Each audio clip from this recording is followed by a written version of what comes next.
Piers Morgan hit the nail on the head. Reference Harry Spear. He called him the village idiot.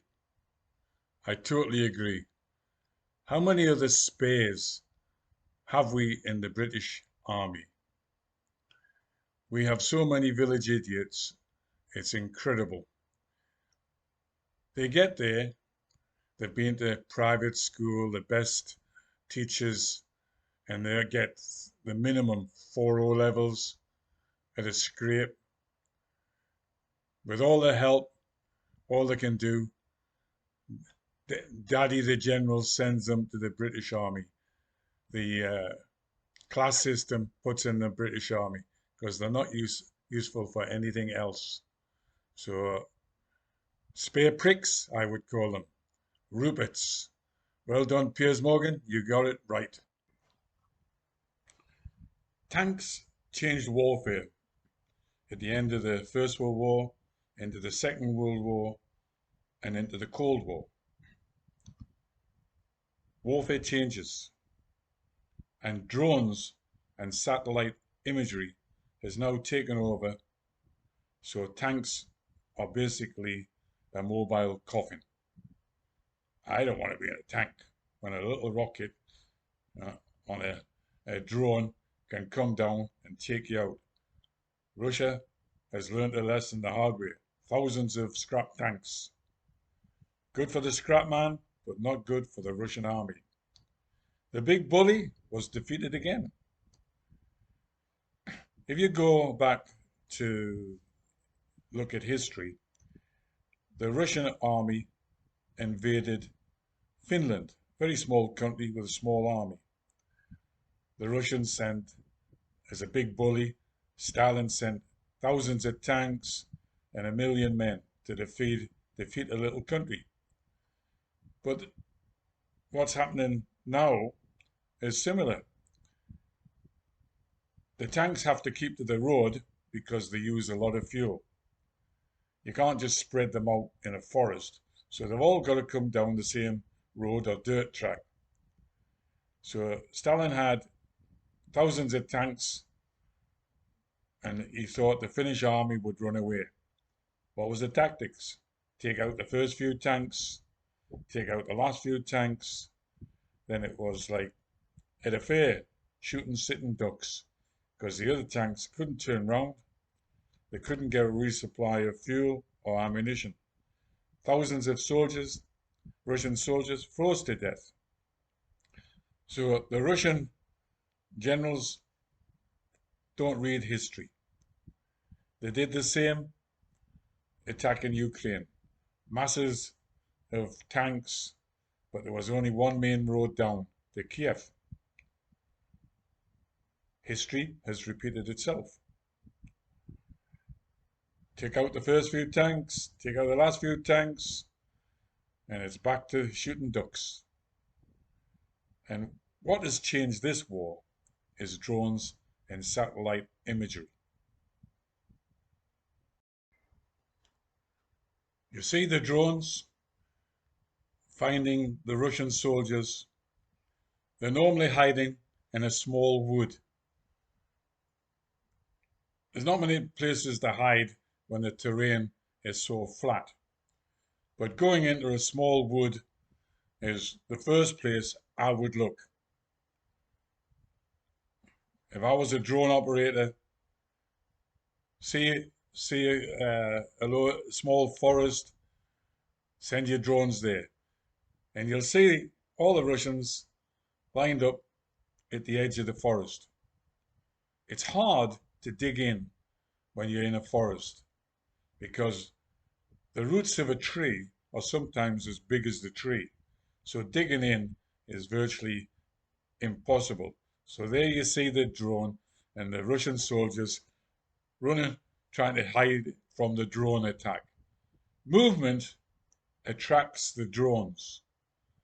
Have they not realized that? The only way to survive is going back to basics again. Do not put your men on the edge of a forest. You've got to put them Okay, deeper in the forest, you don't need to be on the edge. That's where the enemy's going to look first. Now, paratroopers and special forces in the British Army were taught to make good foxholes. I was fortunate in the Paris that I was with a guy who'd been a grave digger, and always remember he dug this foxhole.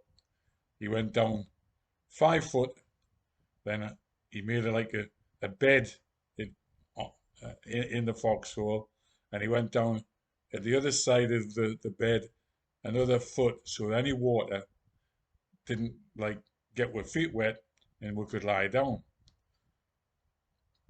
It was a brilliant foxhole. Now, when you build a foxhole, you make it like a hide. It's no good just throwing the dirt out. It's fucking obvious. It's like a molehill if you just throw the dirt out. So while this mate of mine was digging the foxhole, we had a poncho, which poncho is a bit of plastic, that waterproof cape we used to have in the army. So you tie the head together of the poncho and you put the soil into the poncho. And my job was to go around and throw the soil into a wood on the edge of the wood or down into a stream, but nowhere near my foxhole. So initially you cut out uh, sods of earth, which you put to one side, and that's going to go back as your natural cover. So you dig your foxhole, you disperse your soil, and then if you can get wood, okay, you can reinforce your foxhole by putting planks of wood in, all good stuff. And at the top, you make it a little bit wider, and you can put wood on the top. And then put your poncho on, and then put your sods of earth back on. Then from a drone point of view or a satellite point of view, they can't see you. And let me say, I've been out the army a long time now, and I have heard that if you put in a survival blanket, one of these aluminium survival blankets, it reflects the heat. It keeps the heat in. A drone can pick up heat. So if you got the survival blanket and you put that on the top of your foxhole, you've got a better chance of survival. So all you Russians, get out of the edge of the tree edge line, because that's the obvious place to look for you. Get yourself into a field and make a foxhole and a hide. So, and in the daytime, stay fucking still. Stay in the foxhole. Running round in the daytime is a recipe for disaster. You're going to get killed. Now, I've said drones are the thing of the future of warfare and satellite imagery because for an invading force, like you're taking on 1 million soldiers in Ukraine, you need 3 million soldiers to defeat, minimum, a dug-in army. So you've got to pay attention to where you're putting your supplies. You can't just build up a massive supply dump because the satellites are going to pick it up and it takes one rocket to take them all out. So you've got to spread out your supply trucks and try and hide them and think of new tactics. But you can't make massive supply dumps anymore. So I hope some of you Russians sitting in the trenches that are so obvious from a drone that you take Nigel's advice and dig a good foxhole. And if you've got a mate who's a grave digger, you quids in. The last couple of points about this video. I've said if you've got one of these space blankets, aluminium jobs, put it on the top. But I don't mean on the very top. I mean under the sods of earth so that it can't be seen. You want to try it out. I haven't tried it out, but I've heard that if you want to hide from policemen, get yourself a space blanket and they can't pick you up by helicopter. So try it out. The other thing is the warfare will now develop another way. Everybody's going to keep still and hide during the daytime. So night visions will be now the thing of the future. You're going to have to fight a war at night when the drone, most drones at the moment, can't pick you up at night.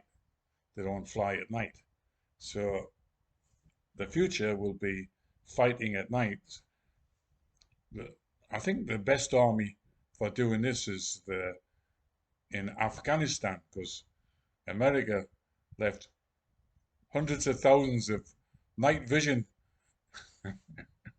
scopes there. So we might have to buy them off the Afghans so we can fight at night. Anyway, I hope you pay attention if you're going to the front and try and keep alive.